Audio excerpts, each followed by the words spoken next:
Mic check 1 2. So I was supposed to slow down with my collecting, or at least that's what I said at the start of the summer. And at that time, it seemed like there really wasn't going to be any other opportunities for me to find anything of quality. It just seemed like everything was dry at my local game store. Um, wasn't really seeing any systems or anything that I wanted to really pick up. Um, really weren't any genres that I wanted to add to at that time.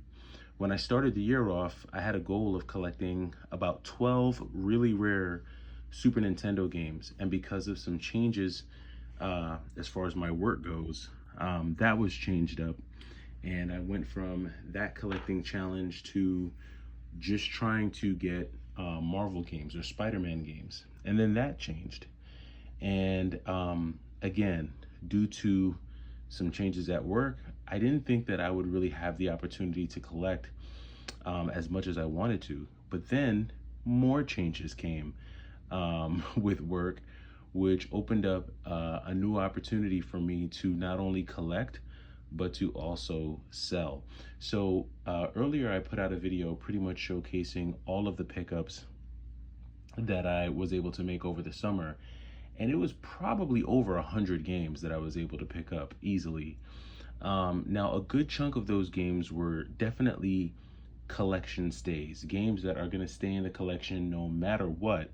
But there is a really strong chunk of those games that will probably be sold between now and the end of the year, depending on, what happens, changes that I'm making, how I feel, about the status of my collection at that time. So, as I've always said, there's an ebb and a flow when it comes to retro game collecting. Now, in the mix of, doing all these pickups, I really try not to focus on necessarily the value of games, but I was able to find some really, really valuable games for either cheap or free.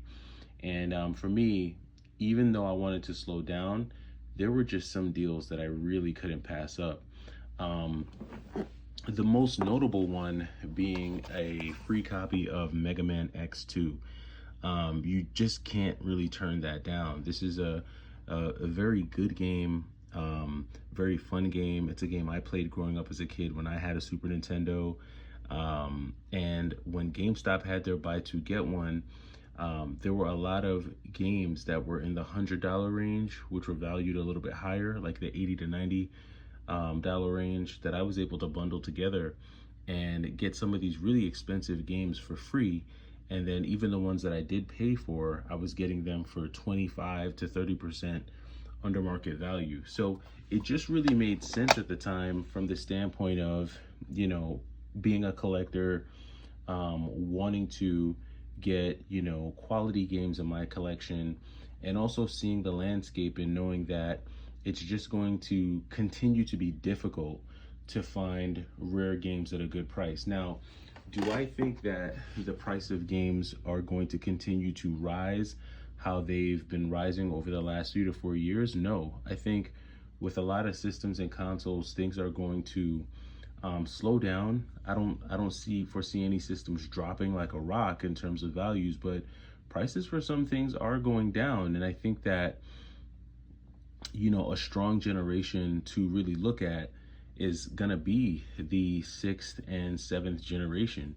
When I look at the PS2 generation, and I look at the PS3 generation and the Xbox 360 generation, that's the next generation to really shoot up.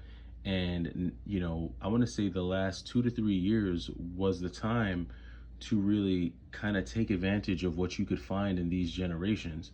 And that's just because pretty much from 2024 on, a lot of that generation is going to shoot up and continue to do so.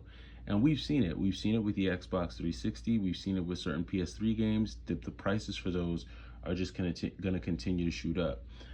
Here in this stack, I've got a bunch of games that I know for sure, like I said, are going to stay in the collection. A bunch of PS2 games, a bunch of PS3 games, some more 360 and PS3 games and GameCube games that are probably going to go nowhere. they're going to stay in my collection. But there is a huge conglomerate of games that for now, yes, these are going to be in my collection, right? There is a huge chunk of these games that will go into the stash, but there's a strong possibility that a lot of these get bundled and sold, and I'm able to kind of flip a lot of these as we go into the final quarter of the year.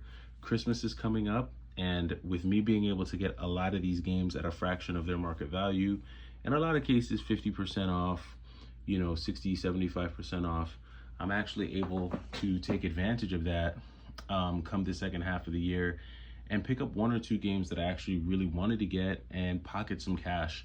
And that's really how I used to build my game collection. Back in the day when I collected, when I started collecting again around 2019, 2020, and then I just paused pretty much from 2022-ish up until the beginning of this year. And I had my buying season. So I like to try to take advantage of deals. I like to try to take advantage of seasons where games are cheaper or when I can find them, because I don't think I hunt consistently enough to be able to like strike deals. So when deals come my way, I typically tend to pick them up, and then I'll decide later on what I'm gonna do with the games, if I'm gonna keep them, if I'm gonna sell them. Like I said, I usually wind up doing some selling, and you'll see that probably closer towards the end of the year. But for right now, there were a lot of good finds and I've gotten so many comments. I've gotten DMs actually and questions, people saying, Y2K, I thought you were done collecting. I thought you were gonna stop collecting. Yeah, I did say that.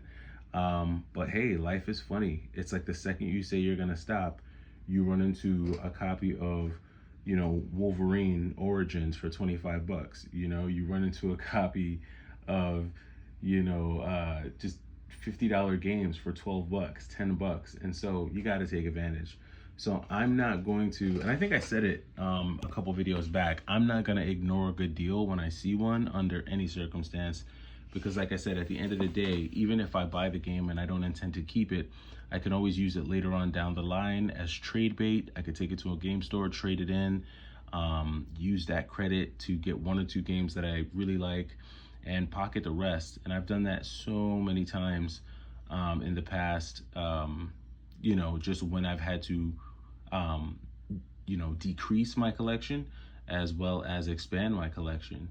So we'll see what happens. There are a few GameCube games in my, not GameCube, Wii games in my collection that I still want to get rid of.